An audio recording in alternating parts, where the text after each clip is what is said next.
President Biden has called for America to defeat domestic terrorism. Is this the start of a new war on terror?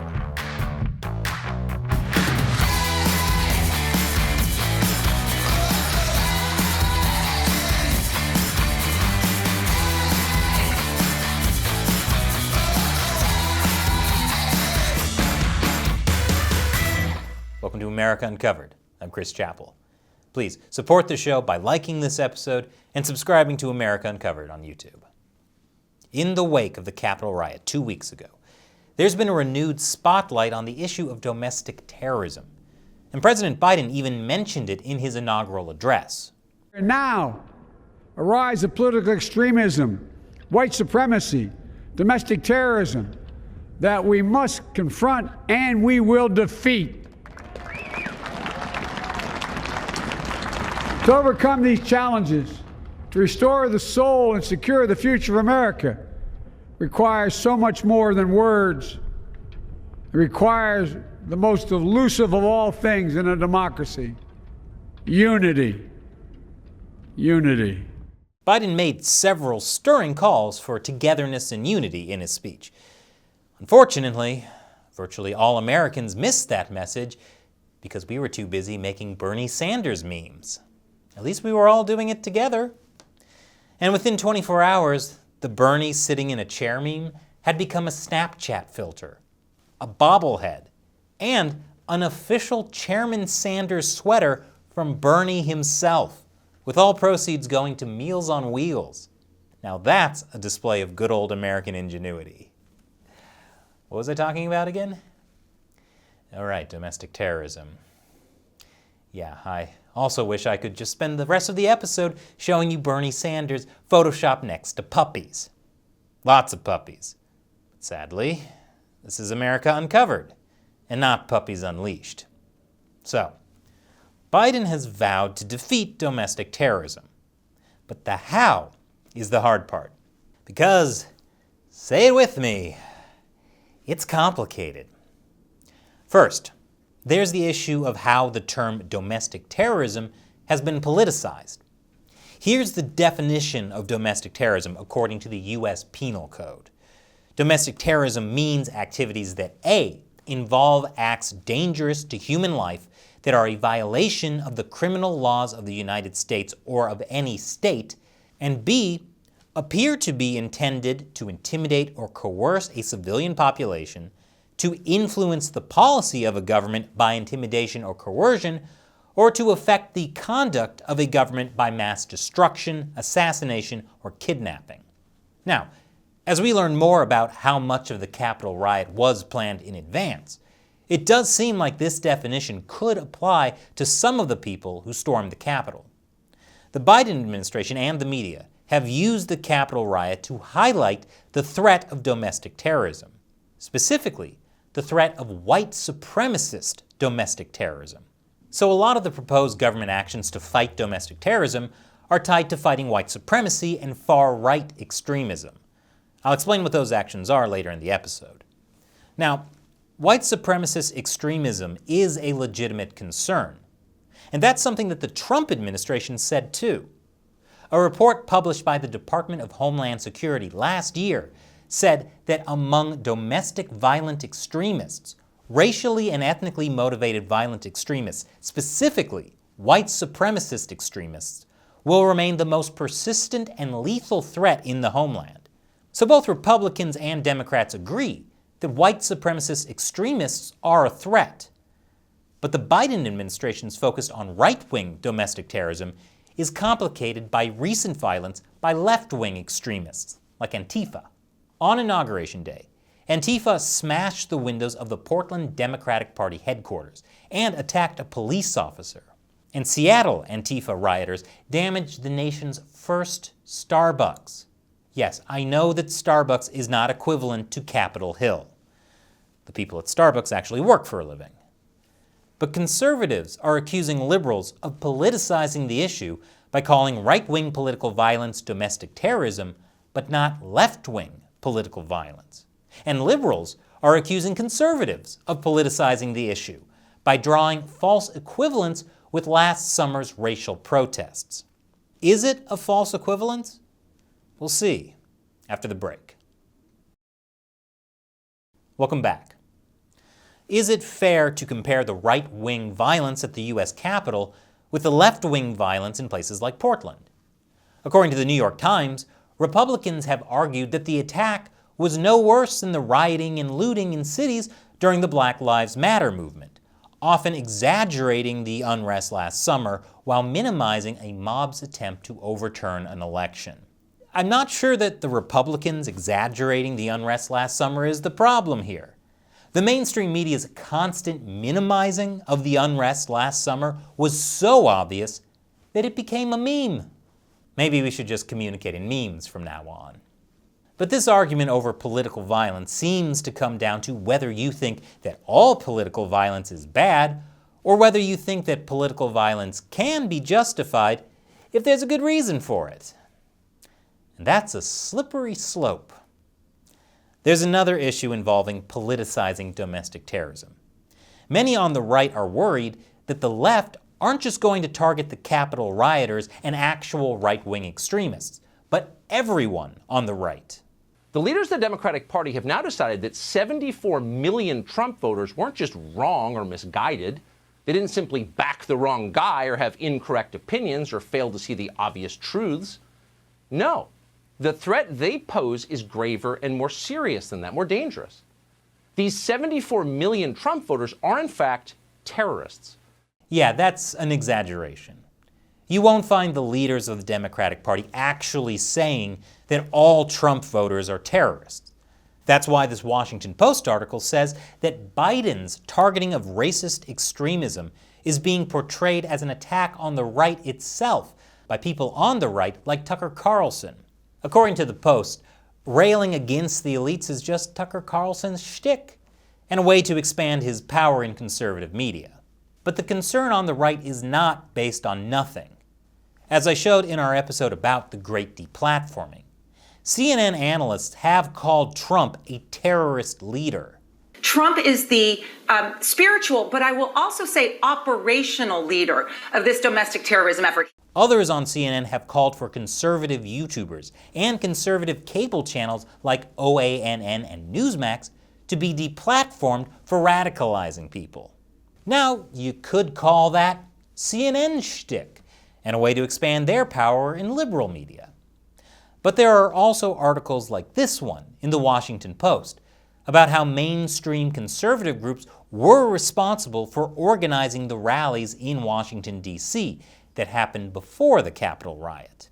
The article didn't directly blame these conservative groups for the riot, but it did call the rallies warm-up events and implied the rallies were similar to the riot because organizers used extreme rhetoric, like references to the American Revolution, and talked about election fraud to rouse supporters. Is that just the Washington Post shtick? I know what I've learned from this is that I need a shtick and a way to expand my power in nonpartisan media. But even outside the issues with the politicizing of domestic terrorism, actually taking action to deal with domestic terrorism is complicated. The Biden administration can do some things on their own, like making domestic terrorism a top priority for the National Security Council. Biden could also set up a task force or a special White House position to combat domestic terrorism. Another approach would be to consider designating radical right-wing transnational extremist groups as foreign terrorist organizations, making it easier to collect information about such groups' affiliates in the United States. And there is precedent for this. The Trump administration actually did label a white supremacist group a terrorist organization last year. Trump labeled the Russian imperial movement a specially designated global terrorist, which must have been kind of mind-blowing if you believed that Trump was a Russian puppet white supremacist. The catch, though, is that labeling organizations foreign terrorists only work for groups that have foreign links. For most other actions to address domestic terrorism, Biden will need help from Congress. Biden campaigned on passing a new domestic terrorism law, but only Congress can make new laws. And that's where it gets interesting. I'll show you how after the break. Welcome back. The U.S. already has laws to tackle international terrorism because you need special tools to go after people who are not U.S. citizens, who live outside U.S. jurisdiction. But domestic terrorism is more complicated. Congress may have a hard time delineating just who qualifies as a domestic terrorist, too, and what new legal tools, if any, to authorize. Why would we need new legal tools? Well, although earlier I told you how federal law defines domestic terrorism, there is no federal law that criminalizes domestic terrorism. People who have committed domestic terrorism can't actually be charged with domestic terrorism. Instead, federal law enforcement agencies use other legal tools, such as hate crime and organized crime statutes, to go after violent domestic extremists. So they're charged with other crimes, not domestic terrorism. That's why some people are saying that it's time for a domestic terrorism law, one that actually makes domestic terrorism a federal crime. There is currently a bill in Congress called the Domestic Terrorism Prevention Act, but it does not make domestic terrorism a crime. Instead, it's mostly about authorizing and funding dedicated domestic terrorism offices within the Department of Homeland Security, the Department of Justice, and the FBI. Although, last year, a bill was introduced in Congress called the Confronting the Threat of Domestic Terrorism Act that would criminalize domestic terrorism under federal law, with a similar definition to foreign terrorism. There hasn't been any other action on it so far.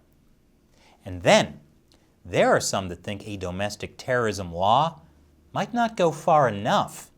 Maybe what America needs is a domestic spy agency. This article says, pro-Trump fanatics stormed and trashed the citadel of American democracy, nearly executing what Al-Qaeda had failed to do: destroy the U.S. Capitol. The article goes on to compare the Capitol riot to 9/11, not in terms of violence, but in terms of how unprepared the government was. And then it says this: one response to the 9/11 tragedy may well get renewed attention after the Capitol assault, especially if armed white nationalists are successful in carrying out more attacks in the coming days and weeks. The call for a secret police. Well, so far those armed white nationalist attacks have not happened. But in any case, if you ever find yourself asking, do we need secret police? The answer is yes, as long as I control the secret police. Otherwise, the answer is definitely no. This kind of secret police talk is why a lot of people are worried about Congress passing new domestic terrorism laws. Speaking of 9/11 comparisons, the establishment of the Patriot Act after the 9/11 attacks was a huge government power grab that they used to spy on American citizens, and they'll never give that up. That's one reason that over 100 civil rights groups have come out against new domestic terrorism laws. They're concerned that these laws could be used to target not just white supremacists, but other groups as well. People on both the right and left are concerned. Some of the most progressive members of Congress, like Rashida Tlaib, Ilhan Omar, AOC, and Ro Khanna, sent a joint letter to congressional leaders urging them to not pass new legislation. The letter says, in this moment, we must resist the erosion of our civil liberties and constitutional freedoms, however well-intentioned proposed security reforms may be, and that we firmly believe that the national security and surveillance powers of the U.S. government are already too broad, undefined, and unaccountable to the people.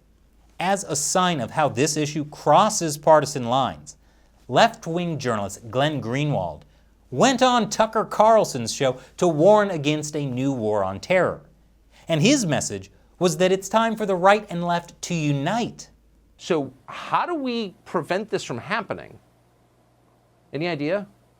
Well, one of the things I'm really hoping for is that we can finally get out of enough people believing that the way to understand Washington is Democrat versus Republican, and that you side with one team and believe they're on your side and defending your interest and the other team is your enemy. It is not true. There is a ruling class elite that is extremely comfortable with the establishment wings of both parties. They love Nancy Pelosi and Chuck Schumer every bit as much as they love Mitch McConnell and Mitt Romney and Marco Rubio and Paul Ryan. Those are the people who they fund equally because those are the people who serve their agenda. Then there's a whole other huge group of people at whose expense they rule. And some of them consider themselves on the left and some consider themselves on the right. And it's time to break down those barriers, to break down this artificial, false, fraudulent prism that the way to understand Washington is thinking that one of the two parties is on your side. Neither of them is. Look at that! A right-wing journalist and a left-wing journalist coming together to rail against the establishment elites. President Biden would be proud. Unity. Unity. Is there any way we could make a meme out of this? Perfect.